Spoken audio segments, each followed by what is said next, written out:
Antes de irmos para o vídeo, não se esqueça de se inscrever no canal e ativar as notificações. Provérbios 17.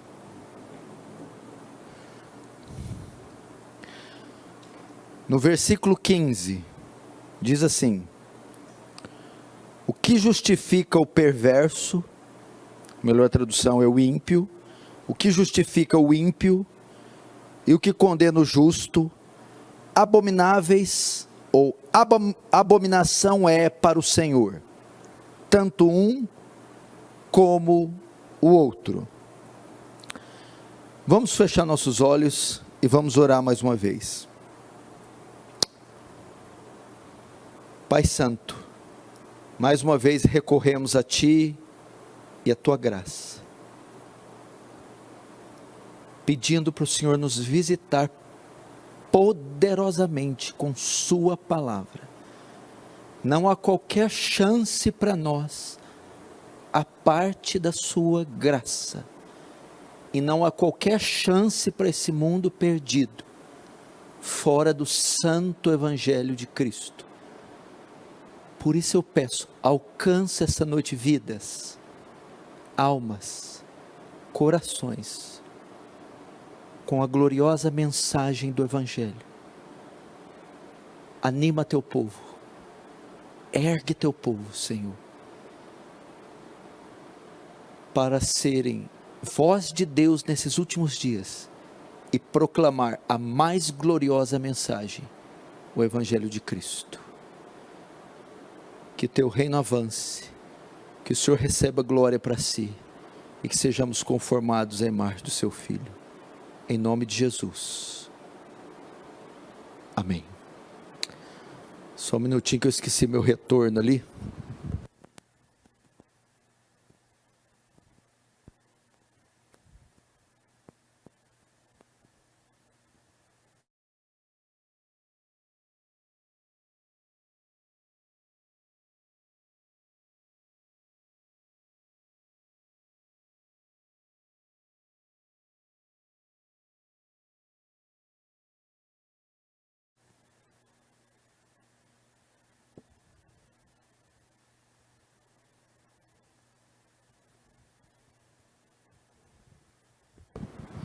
Irmãos, nós sabemos que Deus, Ele sempre faz uso das situações à nossa volta para comunicar a nós alguma coisa. Esta tribulação que assolou o mundo todo teve muitas finalidades. Através dela muitas coisas ocorreram em todo o mundo. E uma das finalidades desta pandemia, desta tribulação, foi revelar o coração de muitas pessoas. O coração dos homens, dos poderosos, dos governantes, de todas as classes sociais, foi exposto durante esses meses. E isso também serve para os cristãos. Eles também não ficaram de fora. E muitos se manifestaram ante esta pandemia. E nós vimos muitos cristãos com medo da morte. É claro que todos nós temos um certo receio, um certo temor quanto à morte. Mas o que nós assistimos, escutamos e percebemos no meio da classe evangélica cristã é um pavor, é um medo exagerado de morrer, que não parece ser comum aos salvos. Isso foi revelado, um medo desenfreado por parte de muitos cristãos. Outra coisa que nós vimos entre os cristãos também é um medo do sofrimento, uma dificuldade tremenda de encarar o sofrimento, os reveses, as tribulações que esta pandemia trouxe. De fato, trouxe uma infinidade de provações, mas nós notamos um medo, um assombro e uma rejeição dos cristãos para com o sofrimento. A maioria não sabe lidar com o sofrimento, rejeitam, questionam a Deus, murmuram, ou se abatem de uma forma muito intensa diante do sofrimento. Outros, diante dessa pandemia, abandonaram a fé, caíram nos primeiros meses, não suportaram, desistiram de Cristo, apostataram, seguiram outro caminho. E tem ainda aqueles que através dessa pandemia, seus pecados foram revelados, e escândalos se mostraram entre o povo de Deus, escândalos emergiram, vieram à tona, e foram trazidos a público. Essas são algumas das coisas que aconteceram entre o povo cristão, dentre outras. A pandemia deixou todo mundo em polvorosa, e mexeu de forma direta na conduta e na postura de muitos cristãos. Entretanto, estas manifestações, na proporção que foram feitas, não são comuns ao cristão. Esse horror e pavor da morte, essa rejeição deliberada contra o sofrimento, o abandono da fé diante de circunstâncias mínimas e escândalos escabrosos, não são comum à fé. E qual a resposta que nós damos para tantas manifestações contrárias ao Evangelho? Qual a resposta para tanto pavor, escândalo e apostasia? É que a grande maioria não se mostrou convertida. O que nós estamos assistindo é um número grande de inconversos, pessoas não regeneradas, não nascidas de novo. É por essa razão que tem esta postura diante da adversidade. É uma postura anticristã. Eu não estou dizendo que o crente não tem medo, sim, ele tem. Não estou dizendo que ele não, de certa forma, não rejeita o sofrimento, sim, rejeita. Não estou dizendo que ele não pode, não é dessa maneira deliberada, agressiva, escandalosa que tem acontecido.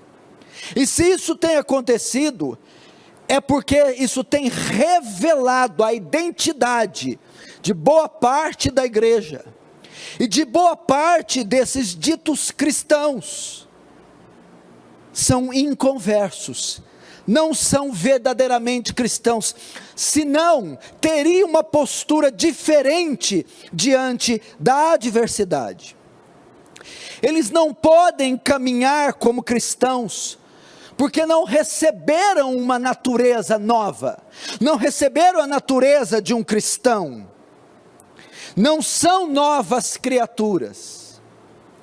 Como está em 1 Coríntios capítulo 2, o homem natural não compreende as coisas do Espírito, ele não pode discernir. O homem natural fala do homem inconverso, do homem não regenerado, do homem ímpio.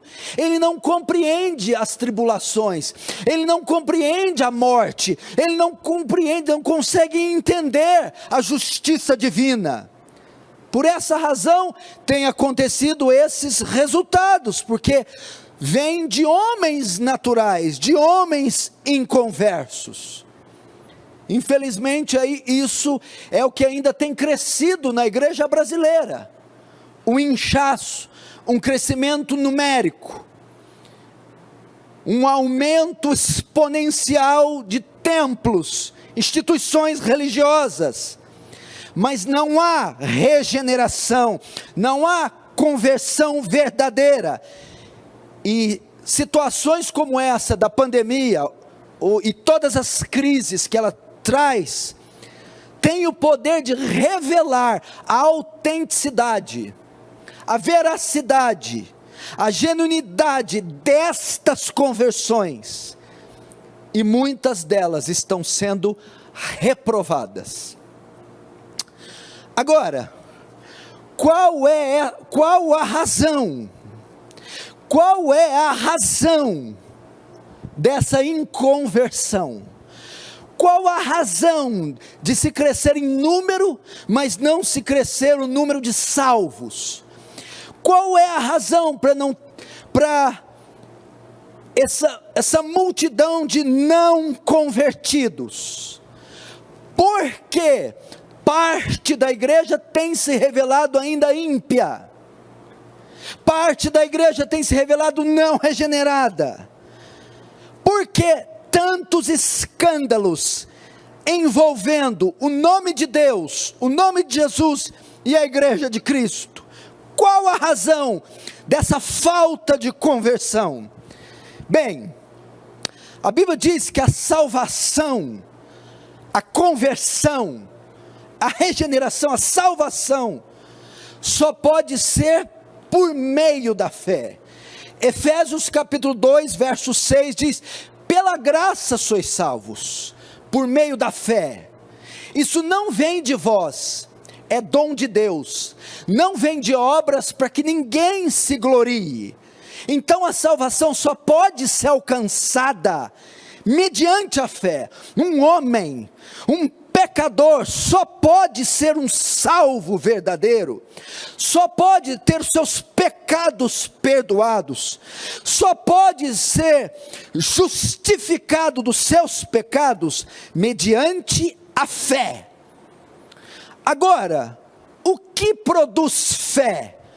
O que tem capacidade de colocar fé salvadora dentro de um pecador? Qual é o elemento capaz de produzir a fé, que se o pecador professar, então ele será verdadeiramente salvo? Romanos 10, 17 responde: ora, de sorte que a fé vem, a fé é produzida, a fé nasce, a fé que salva vem pelo ouvir, e o ouvir da palavra. Ou melhor, a fé vem do ouvir, e o ouvir da palavra. Então, esta fé que salva, só pode ser produzida, se o pecador ouvir. Para ele ser salvo, ele tem que crer, e para ele crer, ter a fé salvadora, ele precisa ouvir a palavra. Mas que palavra é essa? Que palavra o pecador tem que ouvir? É o Evangelho, segundo Romanos 1,16. Eu não me envergonho do Evangelho, pois ele é o poder de Deus para a salvação de todo aquele que crê, primeiro do judeu, depois do grego. É o Evangelho. Então a razão e o motivo dessa multidão de inconversos preencher a igreja cristã é porque eles não têm ouvido o verdadeiro Evangelho, a exposição do Evangelho, a proclamação do Evangelho, e só ouvindo o Evangelho podem crer, e só crendo poderão ser salvas. Se não estão sendo salvas, é porque não creem, não têm a fé salvadora, e se não têm a fé salvadora, é porque não estão ouvindo, não estão recebendo aquilo que produz fé salvadora, a pregação, a proclamação do Evangelho. De um lado nós temos aqueles que fazem promessas estapafúrdias para o povo: prosperidade, curandeirismo, uma melhor vida aqui na terra, your best life now, sua melhor vida, conquistas, posse, saúde, felicidade, riqueza, emprego, estão ouvindo esse tipo de mensagem, a autoajuda, a teologia coaching, o antropocentrismo, Deus quer o melhor, quer a sua felicidade, quer a sua riqueza, quer a sua saúde, quer a sua beleza, quer te pôr por cabeça e não por cauda, quer te pôr em cima e não embaixo, quer te dar os reinos, e insufla nos pecadores dias, meses, anos, décadas, essa mensagem, de forma que essa mensagem não pode produzir fé, e não produzindo fé, eles não podem ser salvos, e não sendo salvos, continuam inconversos, pecadores, continuam debaixo da ira de Deus, e de um juízo iminente, estão a qualquer momento fadados à condenação eterna. Por isso, ao serem pressionados, na mínima e menor tribulação, eles mostram que a sua natureza ainda não foi regenerada, pertence ainda ao seu pai Adão, e dão frutos do seu pai Adão. Temos um outro lado também, mais acadêmico, histórico, tradicional, que também ensina doutrinas, sãs doutrinas, doutrinas fundamentais, até falam sobre o Evangelho, e tem deixado boa parte da igreja enriquecida no conhecimento histórico, no conhecimento exegético, hermenêutico, teológico, mas falar do Evangelho não é o mesmo que pregar o Evangelho. Falta também nos púlpitos tradicionais a proclamação, porque o Evangelho não é necessariamente uma doutrina, o Evangelho é um relato. Proclamar o Evangelho é contar um fato verídico a respeito de um homem, Jesus Cristo. Então nós vemos uma deficiência nos púlpitos, também tradicionais, da proclamação, morte, vida, ressurreição, ascensão de Cristo dos céus, e o chamado, a resposta que o pecador deve dar ao Evangelho: arrependimento e fé. Esta é a razão de não termos, ou melhor, a razão de termos essa multidão de inconversos entre o povo de Deus, e protagonizando essas atitudes diante da adversidade. A falta da exposição, da proclamação do Evangelho, da graça e da glória de Jesus Cristo.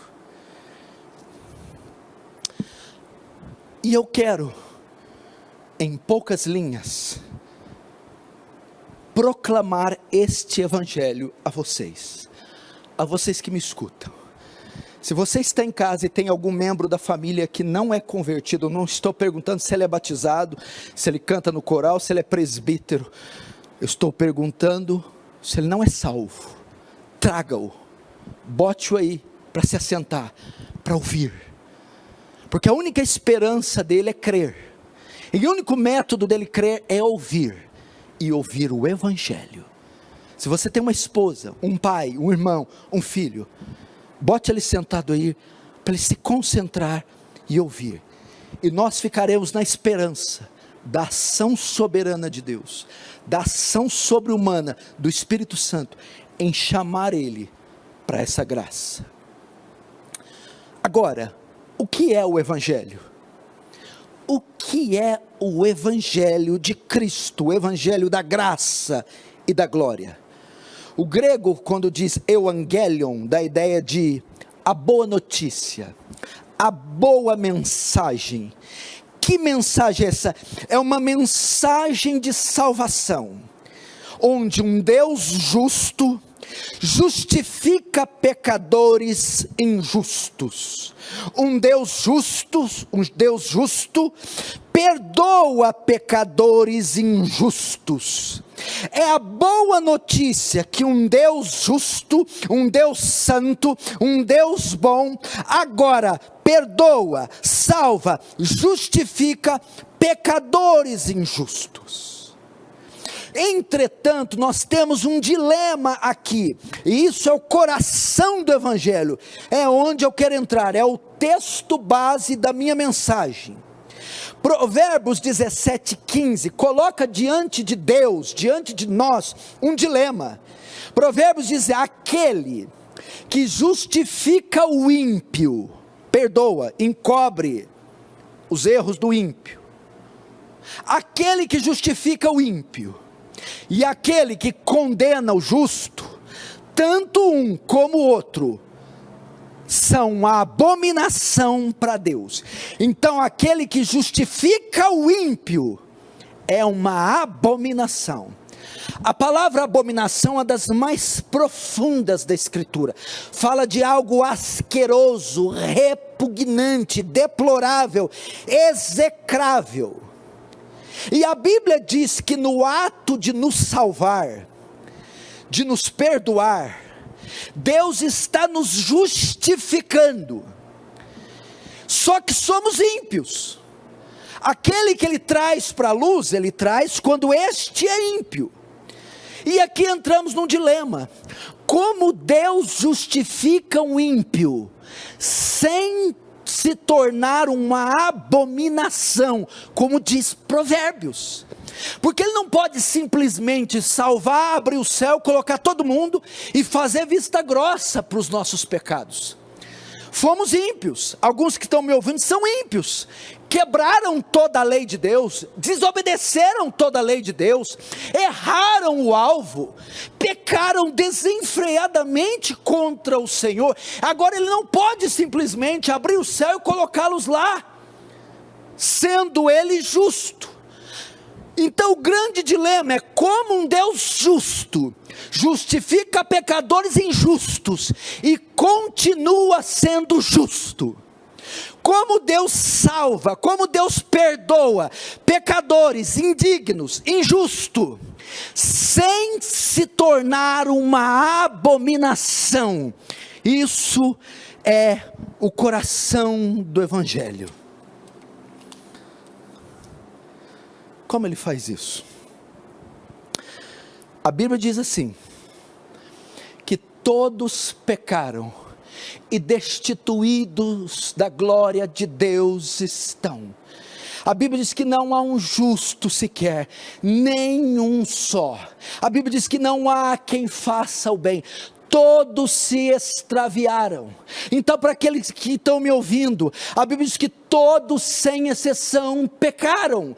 Todos, você que está me assistindo, provavelmente, com 100% de certeza, é um pecador. Não há um homem nessa terra que não tenha pecado, não há um homem que nunca pecou. Todos pecaram. Quando o termo diz se extraviaram, Deus tinha um caminho, Deus tinha uma linha, Deus tinha um alvo para nós andarmos. E a Bíblia diz que o pecado é desviar-se do caminho, é errar o alvo. Todos erraram o alvo, todos saíram do caminho, todos se tornaram rebeldes quanto a Deus. Não há um justo sequer, quem pratique a justiça, quem obedeça, não há um homem bom sequer. E a prova disso, se você tem alguma dúvida, vá para os 10 mandamentos, e vê se você já conseguiu obedecer a algum deles, ou melhor, vê se você já ficou sem quebrar um deles sequer, se você passou um dia pelo menos da sua vida sem tomar o nome de Deus em vão, se você conseguiu ficar esse tempo todo sem cobiçar a mulher do seu próximo, o boi do seu próximo, o carro do seu próximo, se você nunca disse um falso testemunho. Quando você olha para os 10 mandamentos, eles expõem toda a sua natureza, ou seja, você quebrou todos eles várias vezes, cada um deles. Isso te faz pecador. Você vai do primeiro ao último, não dirá falso testemunho, honra teu pai e tua mãe,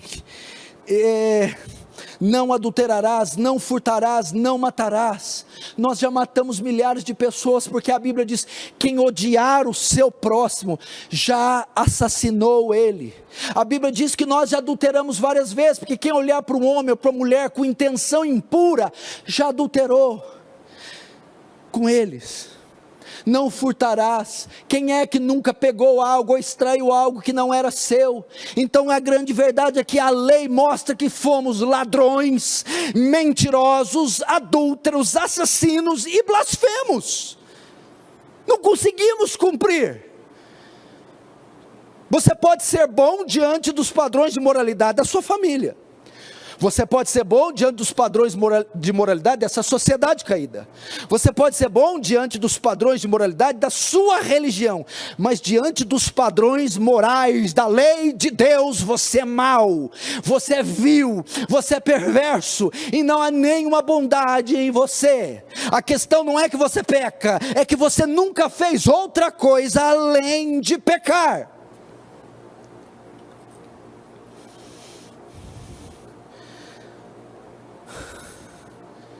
E agora,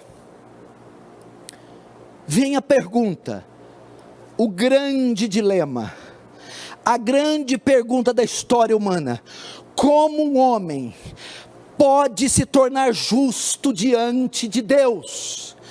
Como um homem pode ter estes pecados, essa bateria de pecados, desde a sua meninice, de Gênesis 8, desde a concepção, disse Salmo 51, num ventre de pecado, me gerou, me concebeu minha mãe. Como o homem pode ter esses pecados cobertos?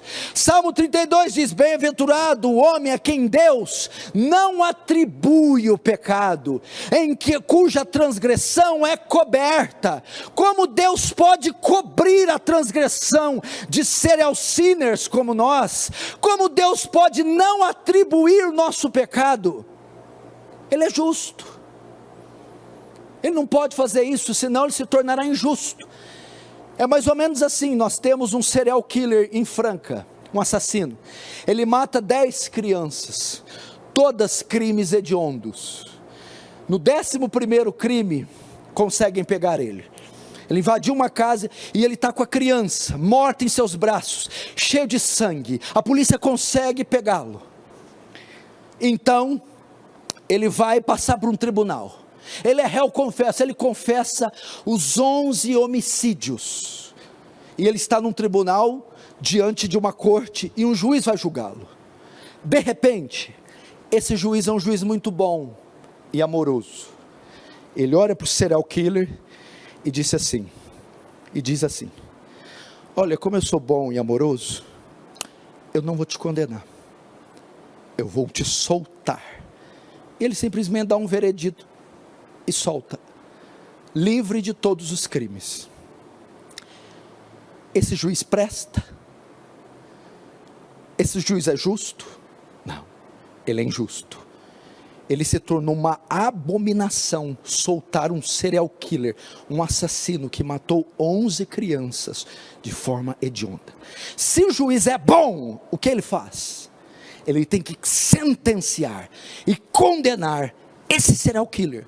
A mesma coisa, se nós quebramos toda a lei de Deus, se tudo que fazemos é pecado, como Deus pode simplesmente cobrir? Como simplesmente pode não atribuir a nós a culpa desses pecados? Se Ele fizer isso, Ele passa a ser uma abominação. Ele não é justo. Deus, se for justo, tem que nos condenar. Nós temos que pagar para os nossos crimes, temos que ser punidos, porque é justo assim fazer. Agora, Deus não pode simplesmente cobrir, não atribuir, salvar e nos perdoar. Então o grande dilema é como Deus faz isso, como Ele justifica o ímpio e continua justo, como Ele justifica o ímpio sem se tornar uma abominação, como um homem pode se tornar justo diante de Deus? Resposta: na cruz de Cristo. É através da cruz de Cristo. Quer ver? Abre em Romanos capítulo 3. É através da cruz de Cristo. Romanos 3:20 diz assim: visto que ninguém será justificado diante dele, ninguém pode se tornar justo diante de Deus pelas obras da lei, em razão de que pela lei vem o pleno conhecimento do pecado. Esse foi o erro fatal dos fariseus. Eles queriam obter o perdão, eles queriam ser considerados justos diante de Deus, eles queriam ter os pecados cobertos mediante o cumprimento da lei. E Paulo vai dizer: ninguém pode ser perdoado, ninguém pode ser salvo por cumprir algum rito religioso, evangélico, por tentar obedecer a palavra, a vontade de Deus, a lei, e merecer a salvação, e obter a salvação como prêmio da sua performance. Isso é impossível. E tem muita gente confundindo santificação com justificação. Como assim? Tem muita gente tentando ser salva, garantir a salvação, através da sua performance, em obedecer a Deus, em se santificar. Há um equívoco muito grande, isso é um mero moralismo, tentar agradar a Deus, ser reto diante de Deus, com a finalidade de ser aceito, perdoado, e ter a garantia da salvação em dia. E Paulo derruba isso, disso. Ninguém pode ter os pecados cobertos, não atribuídos. Ninguém pode ser justificado mediante as obras da lei. Então como um homem pode se tornar justo diante de Deus? Verso 21 responde: mas agora, vamos pular o sem lei, mas agora se manifestou a justiça de Deus, testemunhada pela lei e pelos profetas, mas agora, esse agora é, mas através do evangelho, através da vinda, encarnação de Jesus, se manifestou a justiça de Deus. O que é isso? Através do evangelho, a justiça por qual devamos ser salvos, se manifestou, apareceu. E a Bíblia diz: mas sem lei. O que é sem lei? Independente da lei. A justiça que nos salva, que nos torna justos, não depende da lei. Não é necessário observar a lei, não precisa se cumprir a lei.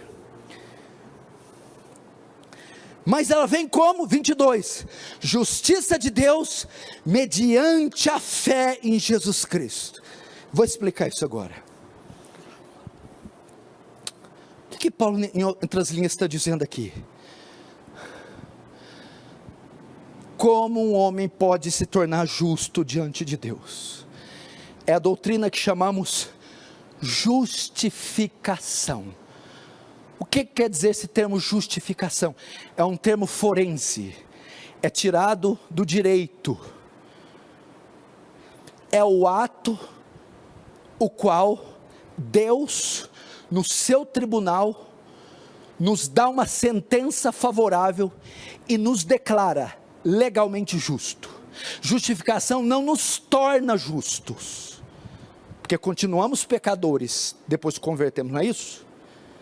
Então a justificação não nos torna justos, a justificação nos trata como justos, nos declara como justos. Suponhamos que, vamos para o campo agora forense, nós estamos em um tribunal, pecados são como crimes, a Constituição é a Bíblia, o juiz é Deus, nós pecamos, infringimos a lei, a Bíblia, os mandamentos. Deus, como juiz, deve retribuir a infração feita, pecados. E como ele retribui? Ele dá uma sentença conforme nossa infração. E qual é a sentença? Condena à morte eterna, ao inferno. O que é a justificação? Neste mesmo tribunal, ao invés dele nos condenar, e dele imputar nossos pecados a nós, e cobrá-los de nós, dar uma sentença a nós, e nos exigir condenação, ele faz o contrário, nos leva para esse tribunal, ele nos dá uma sentença favorável. Nós que somos ímpios, injustos, impuros, neste tribunal, ele nos declara justos. Ele nos justifica, nos trata como justo. O que é tratar como justo? Nos trata como se não tivéssemos pecados. Nos trata como se fôssemos sem pecado. Nos absolve, nos dá uma sentença favorável, então nos justifica. Ou seja, como está em Romanos, agora o pecado não terá mais domínio sobre vós. Ou outro texto que diz: quem intentará a condenação contra os escolhidos? É Deus quem os justifica, e quem os condenará? Agora nenhuma condenação há para aqueles que estão em Cristo Jesus. Então ninguém pode mais acusar, ninguém pode mais condenar. Não, de agora em diante, nenhuma condenação há mais para os que estão em Cristo. Por quê? Porque no tribunal de Deus, Ele nos deu uma sentença favorável, nos declarou legalmente justos. Essa é a justificação. Agora, continua ainda o dilema. Como Deus faz isso? Sem se tornar uma abominação, sem se tornar um juiz iníquo, sem se tornar injusto. Como Ele faz isso e ainda continua justo? Porque se Ele é justo, o certo é dar uma sentença contrária e não favorável. O certo é condenar e não perdoar. O certo é despejar a pena e não salvar. Como Ele faz isso? Através da cruz de Cristo. Através da cruz de Cristo. Através do seu Filho Jesus. Visto que a raça humana estava debaixo de pecado, estando debaixo do pecado, estava debaixo da maldição. A Bíblia diz que em Gálatas 4:4, e chegando à plenitude dos tempos, veio Jesus nascido de mulher. Fala da misteriosa, da gloriosa encarnação do Verbo, encarnação de Deus, encarnação do Espírito, a encarnação do Filho de Deus, para que Deus nos desse uma sentença favorável, para que Deus nos perdoasse, nos declarasse justos, sem se tornar um Deus injusto, ou ser uma abominação. O Filho dele despojou da sua glória, e se encarnou, se revestiu de pele, músculos, nervos e ossos, e se tornou humano como nós. Primeiro a encarnação, para você entender como Deus justifica um ímpio, sem se tornar abominação. Primeiro se encarna. Segundo, se encarnando e tomando a nossa forma. Ele foi o único homem da história que obedeceu toda a lei. Ele cumpriu todos os requisitos da lei de Moisés, sem falhar um só sequer, em nenhum segundo dos seus 33 anos de vida. Quando ele foi ao Rio Jordão ser batizado por João, João Batista se assusta e diz: eu que careço ser batizado por tu, Jesus, e tu é que vem a mim? Ele diz: não, João, calma, convém assim fazer, para cumprir toda a justiça de Deus. Como homem, eu devo observar todos os princípios destinados para o homem, eu vou me batizar em obediência ao cumprimento da justiça divina. Jesus também disse que nenhum tio ou jota da lei, se eu lembro desse texto, só abrir aqui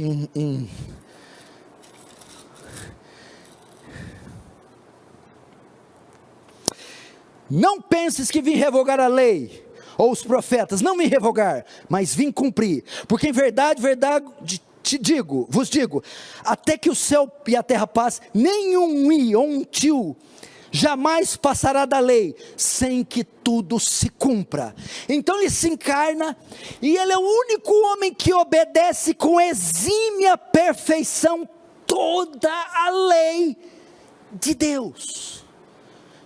A cumpre com perfeição, ao ponto de subir no alto do madeiro, e quando tudo estava em perfeita harmonia com a vontade do Pai, ele diz: está consumado, está tudo feito, está tudo pago. Cumprimento da lei, guarde isso que nós vamos voltar. Terceiro, ele vem, se encarna, cumpre toda a lei, e agora é condenado pelas autoridades religiosas a ser crucificado. Então Jesus é condenado à morte pelos romanos, por intermédio dos judeus, das autoridades religiosas. E o pior método de execução, ou de pena de morte na época, era a crucificação ou crucifixão. O condenado, o sentenciado, era condenado a carregar sua haste de madeira até o local destinado, e lá seria pregado em uma cruz. E naquela cruz acontece uma das obras mais intrigantes da graça. É dessa maneira que Deus pode nos perdoar, sem ser injusto. Acontece o que chamamos doutrina da imputação. Jesus, ao se fazer semelhante a nós, e se tornar um homem, quando ele vai para a cruz, ele assume os pecados que eram nossos, os crimes que nós cometemos contra Deus, ou seja, os nossos pecados, a nossa desobediência deliberada da lei, a nossa rebelião, a nossa prostituição, a nossa mentira, a nossa blasfêmia, a nossa idolatria, o nosso orgulho, todos os nossos pecados na cruz são imputados em Jesus. Que é imputar? Atribuir a meu crime, meu pecado, seu crime, seu pecado, é atribuído, lançado, colocado na conta, na vida de Jesus. E o que acontece? Deus, presta atenção, por ser um juiz justo, a justiça, que é a excelência moral de Deus, ordena que ele puna os pecados. Os pecados, os crimes, não podem ficar impunes. Deus não pode fazer vista grossa aos pecados. Então existem duas maneiras de ele punir.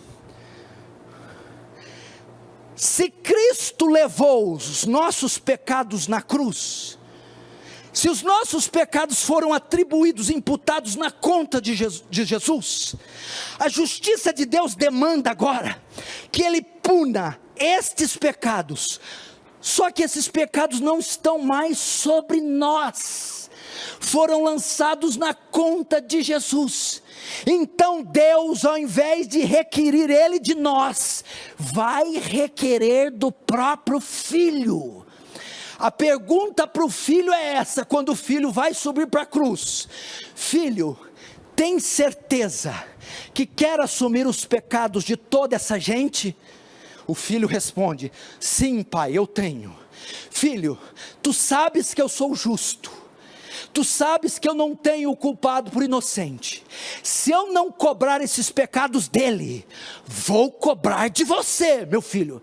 E o filho, sim, pode cobrar todos eles.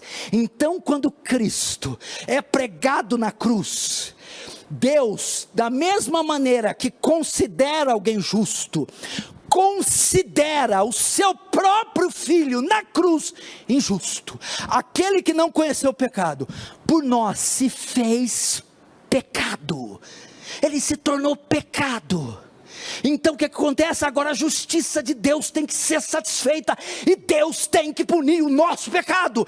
Como Cristo levou o nosso pecado, Deus, ao invés de nos punir, pune o seu próprio filho. E como ele pune? A pena de morte de Deus é um pouco mais severa que a dos romanos. Os romanos puniam com a cruz. A pena de morte para quem transgredia é sofrer toda a violenta cólera, a ira de Deus. Então, quando o Filho está pregado na cruz, com o nosso pecado imputado sobre ele, o Senhor agora vai exigir a punição e descarrega sobre ele toda a sua ira, toda a sua fúria, toda a sua cólera, como Isaías 53:10, foi do agrado do Pai moê-lo até fazê-lo enfermar. Então o Senhor despeja toda a ira sobre a cabeça do Filho, que era destinada a nós. E sabe o que acontece na cruz?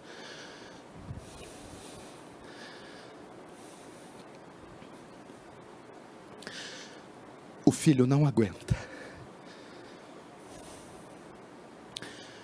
O filho morre. Jesus morreu. Jesus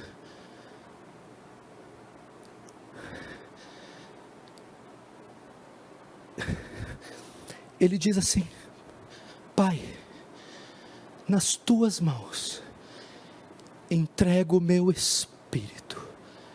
E tendo dito isto, expirou. Jesus morre.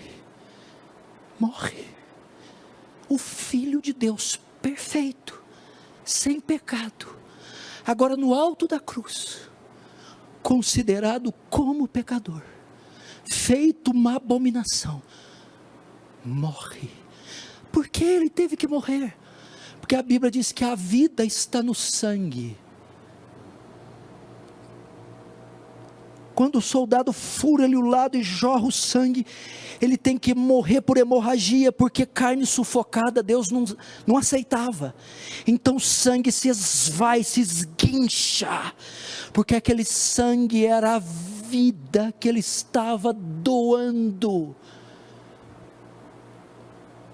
Ou morre nós, ou morre Cristo. Ou morre o pecador, ou morre o Filho de Deus. Deus escolheu matar o Filho, e não a nós. Levou a vida do Filho contida naquele sangue, e não a nossa.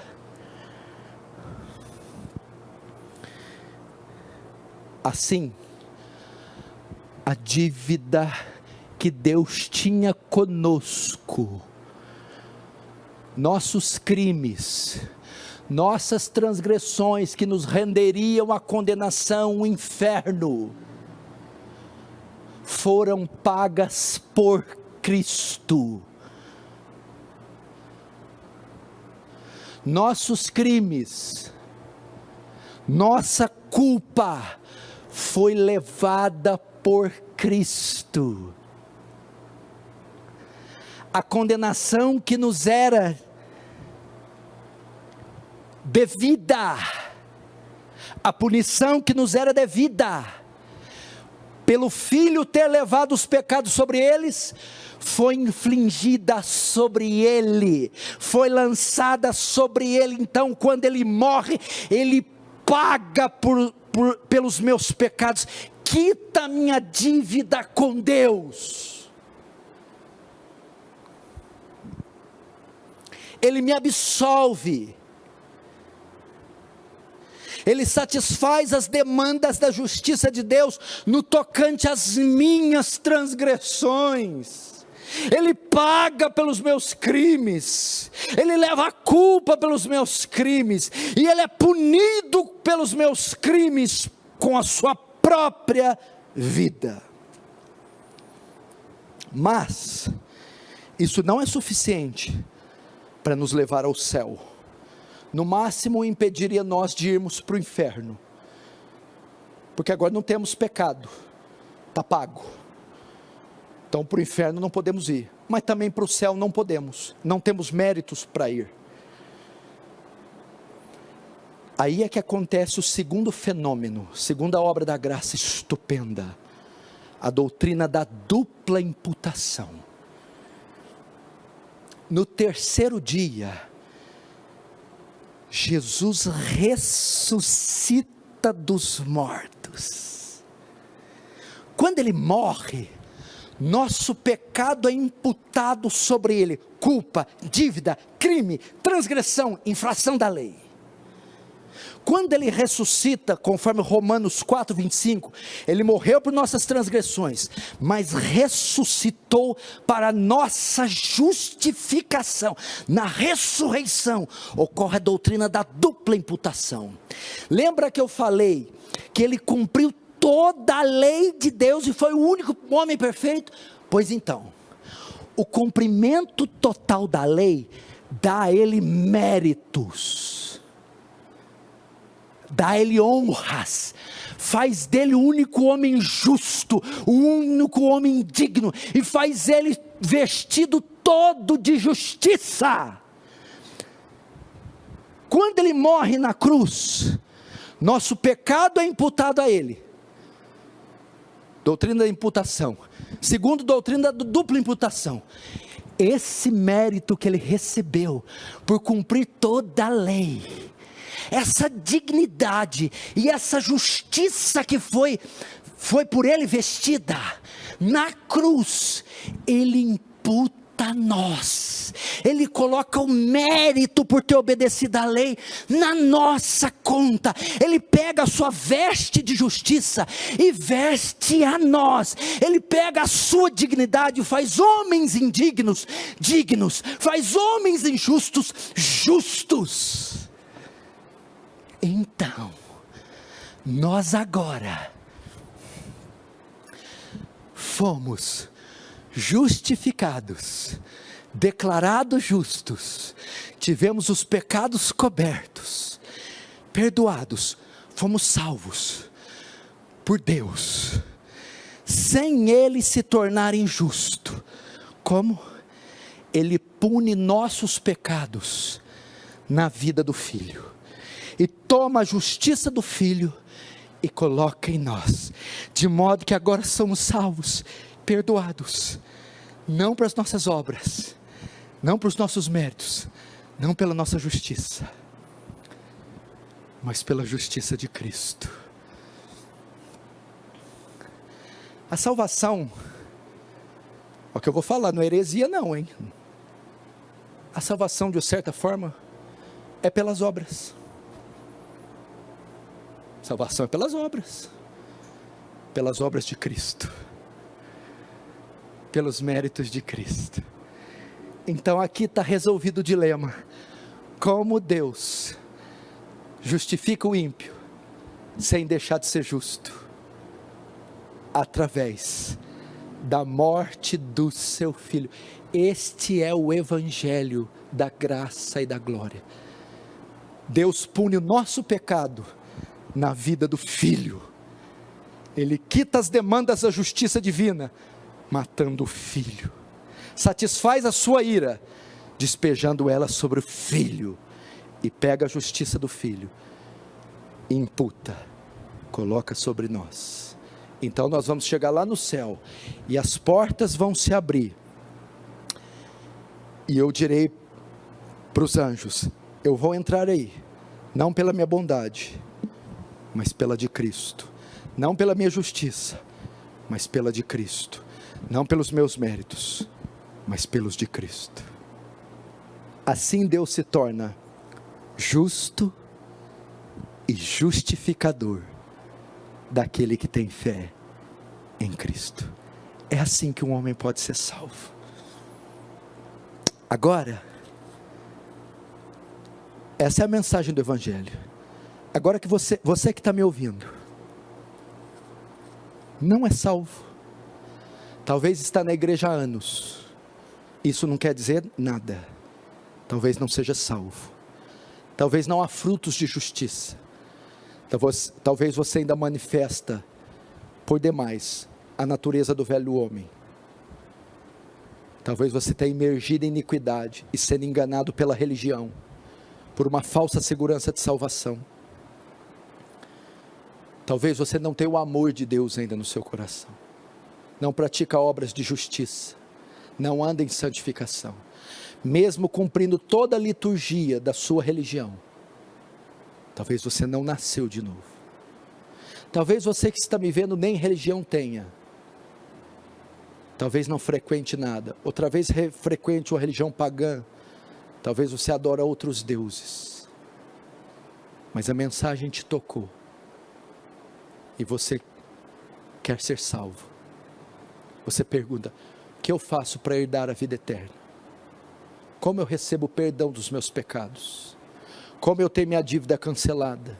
Como eu tenho meu pecado imputado, atribuído na conta de Jesus, e a justiça de Jesus atribuída na minha conta? Qual é a resposta que eu dou a essa mensagem?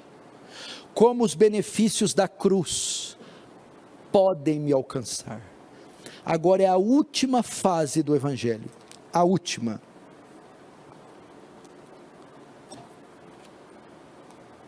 A resposta que o pecador deve dar à proclamação do Evangelho. A pregação do Evangelho. Ao ouvinte, ao pecador que está ouvindo. Você deve responder essa mensagem com arrependimento e fé. Arrependimento e fé. Ao ouvir essa exposição, ao ouvir a mensagem, você deve se dar conta que não obedeceu à lei de Deus nenhuma vez sequer, que é um pecador, e você deve se voltar para a vida de pecado que você tem levado. O arrependimento aqui não é um sentimento de um ato: me arrependi de ter ido naquele lugar ontem, me arrependi de ter feito aquilo. O arrependimento aqui é mudança do seu próprio conceito. Eu me arrependo de ser a mulher que eu sempre fui. Eu me arrependo de ser o homem que eu sempre fui. Eu me arrependo. É olhar para o mundo, para toda a sociedade, olhar para toda a sua vida e dizer: tudo que eu estou fazendo está errado, é contrário à vontade de Deus, e eu me arrependo do estilo de vida que eu adotei para viver. Se arrepender é virar as costas para esse estilo de vida, virar as costas para o pecado, as costas para a impiedade, e se voltar para Deus. E eu quero chamar você ao arrependimento. Abandone os pecados, abandone essa vida iníqua, abandone a iniquidade, abandone a injustiça, a imoralidade, a depravação, abandone e volte-se para Cristo. Segunda resposta: arrependimento e fé são simultâneos. O que é fé? É olhar para essa mensagem e ver o desespero da sua alma, e olhar para você e ver que não há nada em você que atribua algum mérito, que todas as suas obras, sua bondade, suas orações, sua caridade para Deus são como trapo de imundícia e que não te garantem nada. E é olhar para esse desespero e correr para Cristo, correr para aquela cruz e dizer: perdoa-me, salva-me. Eu lanço minha fé, minha esperança de perdão, de redenção, na sua obra, na sua morte, na sua ressurreição, no seu sacrifício, e nele eu descanso, e nele eu confio, nele eu coloco a minha fé, sem nenhuma obra, sem religião, somente Cristo, Somente a fé. Fé aqui é confiança, esperança no sacrifício e na pessoa bendita de Jesus. Se você se arrepender e crer, se o Espírito Santo produzir essa obra em você, então você é salvo. O martelo do céu é batido, você tem uma sentença favorável e é declarado legalmente justo diante de Deus. E pode cantar comigo e com todos os outros santos ao redor do mundo: e agora nenhuma condenação há para os que estão em Cristo Jesus. Essa é a boa notícia. E a boa notícia é que ela está disponível para você que me vê. Olhe para a cruz. Isaías diz: olhai para mim, vós e todos os termos da terra, e sede salvos. Olhe para Cristo. Eu, quando for levantado, a todos atrairei a mim. Quando ele foi hasteado, erguido na cruz, ele chamou você: se arrependa, pecador, venha, pecador, se entregue, confie em Jesus para a remissão dos seus pecados e seja por ele salvo. Essa é a boa, maravilhosa notícia. Não a rejeite, não a esqueça dela, não dê as costas para ela, mas aceite-a, abrace-a pela fé e tenha o perdão dos pecados. Irmãos, essa é a mensagem. E na cura e o medo de morrer, Jesus foi claro em Mateus 10, 28, não temais quem mata o corpo, preocupações físicas, temporais. Antes eu vos digo quem deveis temer. Temei antes aquele que tem poder para lançar tanto o corpo quanto a alma no inferno. Não são corpos que estão correndo perigo, não são empresas, não são leis nem partidos, perseguições, são almas que estão em jogo. E enquanto o evangelho não for proclamado, elas continuarão perdidas. E há de ser que todo aquele que invocar o nome do Senhor será salvo. Mas como invocarão em quem não creram? E como crerão de quem não ouviram? E como ouvirão se não há quem pregue? E como pregarão se não forem enviados? Como está escrito: quão formosos são os pés daqueles que enviam, que pregam as boas novas. Precisamos resgatar essa mensagem nos púlpitos, a proclamação do evangelho. Irmãos, temos pouco tempo. Os pecadores estão debaixo da ira de Deus e na iminência do juízo divino. E a única mensagem que pode salvá-los é a mensagem do evangelho. Oremos.